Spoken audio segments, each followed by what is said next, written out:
Come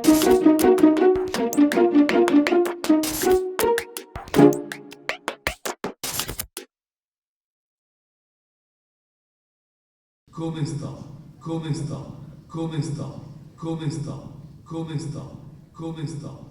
Come sto? Ciao, come stai? Bene, grazie. E tu come stai? Bene, grazie. E tu come stai? Abbastanza bene, grazie. E tu come stai? Benino, grazie. E tu come stai? Non ci possiamo lamentare, grazie. E tu come stai? Potrebbe andare meglio, grazie. E tu come stai? Sempre di corsa, grazie. E tu come stai? A parte il freddo, bene, grazie. E tu come stai? A parte il caldo, bene, grazie. E tu come stai? Bene, benissimo, ancora più bene, grazie. E tu come stai? Abbastanza bene, abbastanza benissimo, abbastanza ancora più bene, grazie. E tu come stai? Grazie, grazie, grazie, grazie. E tu come stai? Io lavoro nel campo della comunicazione, io lavoro in un'azienda giovane, io lavoro in una startup, quella giovane startup è piena di ragazzi giovani, quei giovani della startup sono dei geni della comunicazione, alcuni di loro sono dell'estero, sono inglesi, sono di Londra. Io ascolto gruppi musicali che tu non conosci e che non hai mai sentito nominare perché non vanno in televisione o nelle radio, ma frequentano dei locali dove servono aperitivi culturali che io frequento. Io ho ancora un contratto di 1 anno, poi se non me lo rinnovano non fa niente, me ne vado all'estero, vado in Inghilterra, verosimilmente me ne vado a Londra. Tu sei proprio una persona da invidiare. Sì!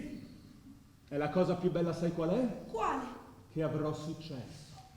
Una mattina mi sono svegliata Poverina, e mi sono guardata allo specchio. poverina, Ho capito subito, guardandomi in faccia, di avere un problema al menisco. poverina, Mi sono detta, passerà. poverina, Non è passato. poverina, Allora sono andata dal medico di base poverina, e ho chiesto chi è l'ultimo. poverina, E uno spiritosone mi ha risposto, signore, lei è l'ultimo. poverina. Allora sono entrata dal medico di base che mi ha guardato in faccia e mi ha detto, signora, lei ha un problema al menisco. Poverina! Ho fatto 2 mesi di fisioterapia. Poverina! Tutti i giorni. Poverina! Poi ci mettevo una pomata. Poverina! Ma la pomata era a pagamento. Poverina! Allora sono andata dal medico di base che mi ha detto di andare dallo specialista, che mi ha detto di andare all'AS di 10° anno.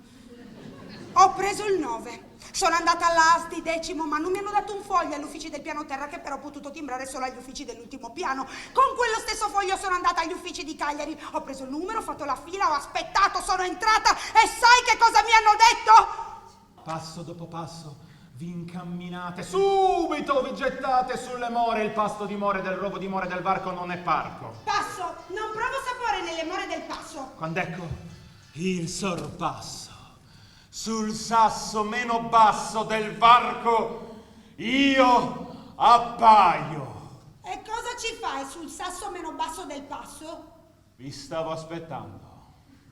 Tutto qui? No, poi un mio gesto. E da 1000 anfratti ecco apparire il mio esercito, i miei guelfi, i miei cosacchi, i miei ussari ungheresi. Hai un esercito? Ci sto lavorando. Cuore del dinosauro Francesco.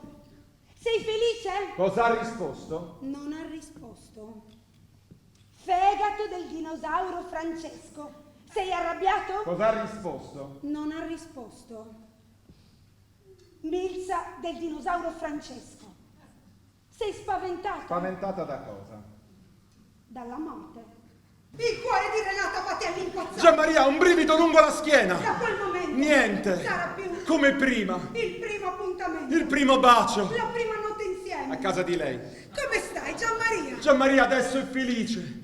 Non ha più paura del futuro. Ha trovato la sua parte mancante. E tu, Renata, come stai? Renata è finalmente innamorata.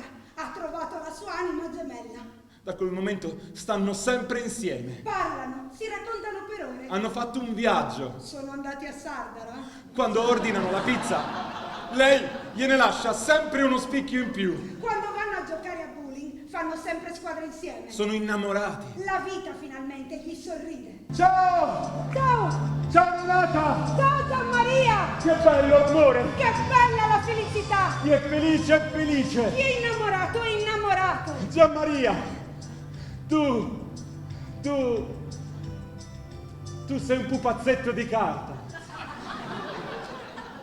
Tu non sei niente. Non poggi su niente. La tua vita non vuol dir niente. Capisco come ci si sente. Avete un futuro di carta. dei figli di cartoncino, speranze di carta velina.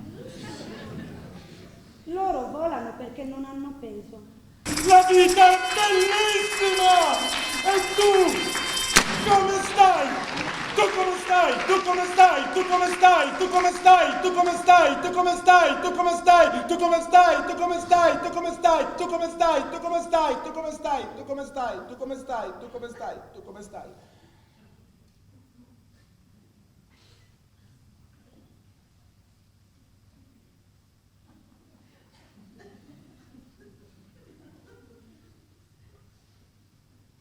E tu come stai?